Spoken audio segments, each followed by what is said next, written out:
Assalamualaikum warahmatullahi wabarakatuh. Perkenalkan nama saya Dea Prasia, NIM 2019-14345. Izin mempresentasikan menunjukkan hasil kerja saya tentang rancangan pelaksanaan pembelajaran.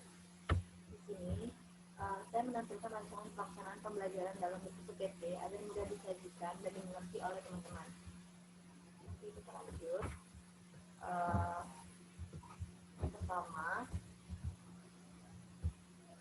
saya menampilkan contoh format RPT dari Google Sumber. Yang ketiga-tiganya dapat kita tahu bahwa yang pertama, sebuah rancangan pembelajaran itu harus memiliki identitas sekolah, kemudian kelas atau semester, kemudian mata pelajaran. Untuk kurikulum 2013, mata pelajaran diganti dengan tema atau subtema, kemudian ada materi pokoknya, serta alokasi waktu. Dan rancangan pelaksanaan pembelajaran juga memuat A. Kompetensi inti, B. Kompetensi dasar, dan indikator pencapaian kompetensi, kemudian tujuan pembelajaran, materi ajar, metode pembelajaran, serta kegiatan pembelajaran, serta penilaian. Nah, untuk RPT yang sudah ataupun yang baru direvisi itu tuh hanya 1 lembar, dan sebenarnya pembuatan RPT terserah mau berapa lembar, asalkan yang sudah disebutkan saya tadi semuanya masuk ke dalam rancangan pelaksanaan pembelajaran yang sudah teman-teman bikin. Nah, di sini saya sudah membuat rancangan pelaksanaan pembelajaran kelas 5 tema 3. Nah, di sini saya mengambil satuan pendidikannya sekolah dasar. Nah, sekolah dasar kelas 5 semester 1, tema 3, tema 4, materi pokoknya makanan sehat, terkhusus untuk karya prestasiku. Alokasi waktu 1 hari yang saya bikin sendiri. Nah, di sini pertama kan sudah saya bilang memuat kompetensi inti. Kompetensi inti diantaranya menerima dan menjalankan ajaran agama yang dianutnya, kemudian memiliki perilaku jujur, disiplin, tanggung jawab, santun, peduli, dan percaya diri dalam berinteraksi dengan keluarga, teman, dan guru.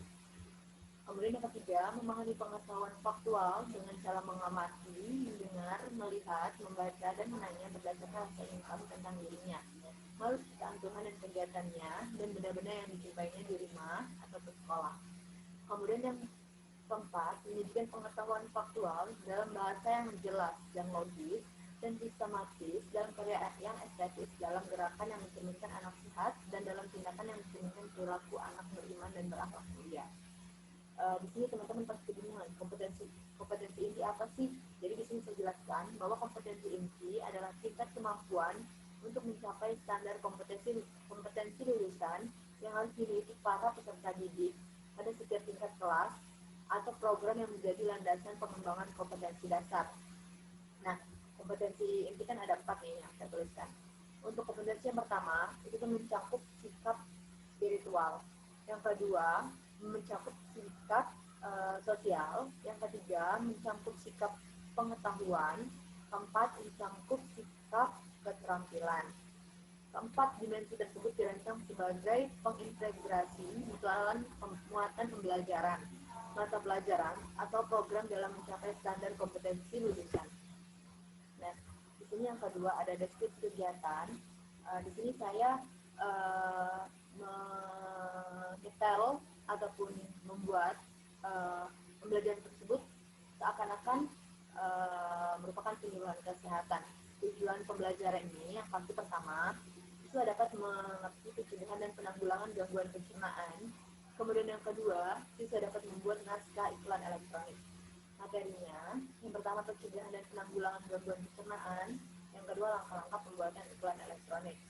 Di sini saya menggunakan pendekatan dan metode. Yang pertama pendekatan scientific, strateginya menggunakan strategi cooperative learning, tekniknya example non-example, metode penugasan, pengamatan, tanya jawab, diskusi, dan ceramah. Nah, untuk kegiatan pembelajaran diawali dengan kegiatan pembuka yang berlangsung selama 15 menit. Pastinya kelas dimulai dengan dibuka dengan salam, menanyakan kabar, dan mengecek kehadiran siswa. Kemudian kelas dilanjutkan dengan doa dipimpin oleh salah seorang siswa Siswa yang diminta membaca doa adalah siswa yang datang paling awal hari ini, menghargai kedisiplinan siswa tersebut. Kemudian yang ketiga, siswa diingatkan untuk selalu mengutamakan sikap disiplin setiap saat dan manfaatnya bagi tercapainya cita-cita. Kemudian yang keempat, menyanyikan lagu Garuda Pancasila atau lagu nasional lainnya. Guru memberikan penguatan tentang pentingnya menanamkan semangat nasionalisme. Kemudian yang kelima, kebiasaan membaca, menulis, mendengarkan, ataupun berbicara selama 15-20 menit materi dan pelajaran seperti tokoh dunia, kesehatan, kebersihan, makanan, atau minuman sehat, kita inspirasi dan motivasi. Sebelum membacakan buku, guru menjelaskan tujuan dari literasi dan mengajak siswa mendiskusikan pertanyaan-pertanyaan berikut, seperti apa yang tergambar pada sampul buku, terus apa sih judul bukunya, kira-kira buku ini menceritakan tentang apa ya, pernahkah kamu membaca buku seperti ini gitu. Untuk selanjutnya langsung masuk ke kegiatan inti yang berlangsung selama 140 menit. Di sini kelas tersebut langsung disetel seperti penyuluhan kesehatan. Pertama, siswa bekerja sama dengan kelompoknya yang terdiri dari 3 orang dan berperan menjadi penyuluhan kesehatan yang akan memberikan penyuluhan tentang pencegahan dan penanggulangan gangguan pencernaan.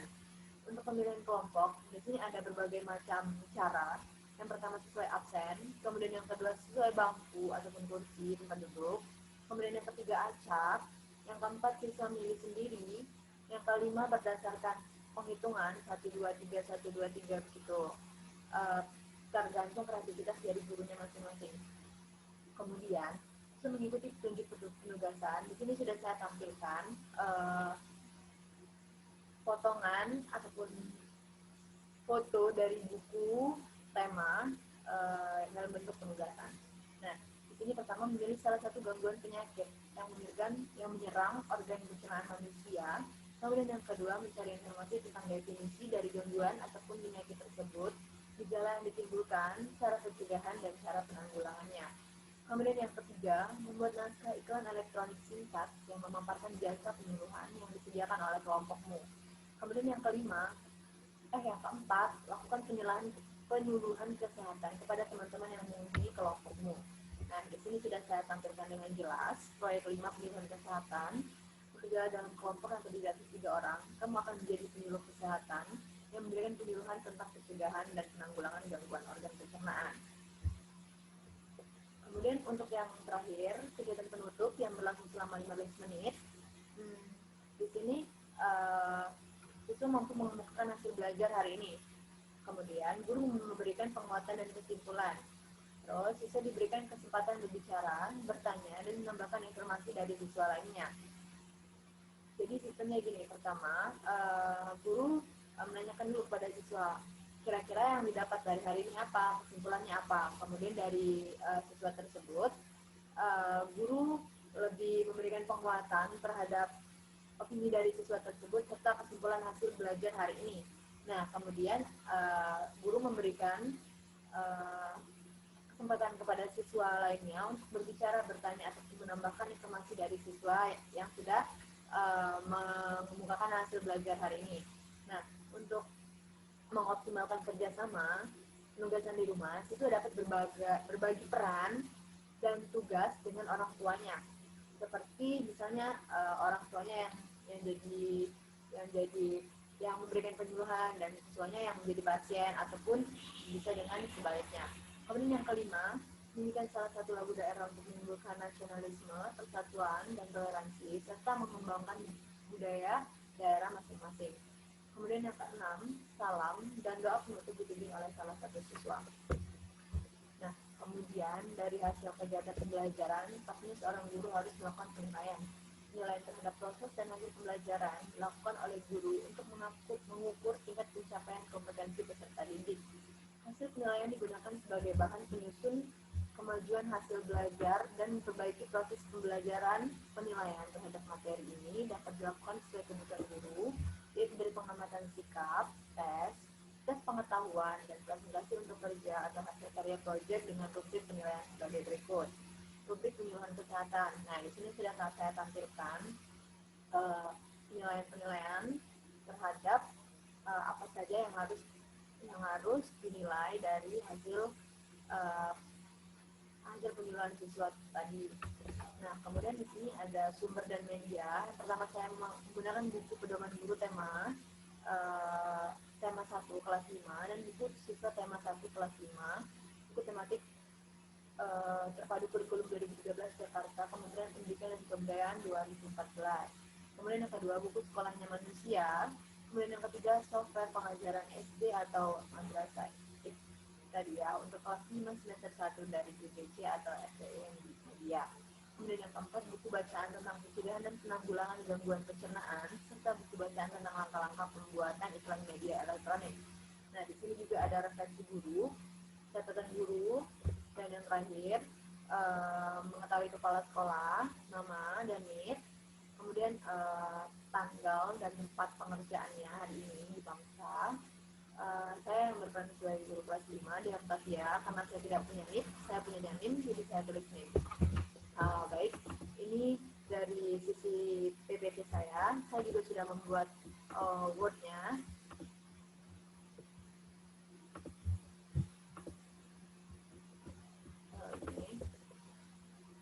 Sama seperti tadi, hanya saja ini dalam tampilan Word.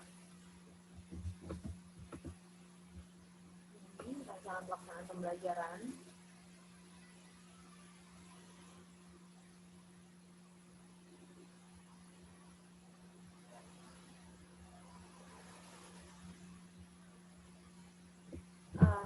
Baik, sebelum saya tutup, saya mohon maaf jika ada kekurangan, dan saya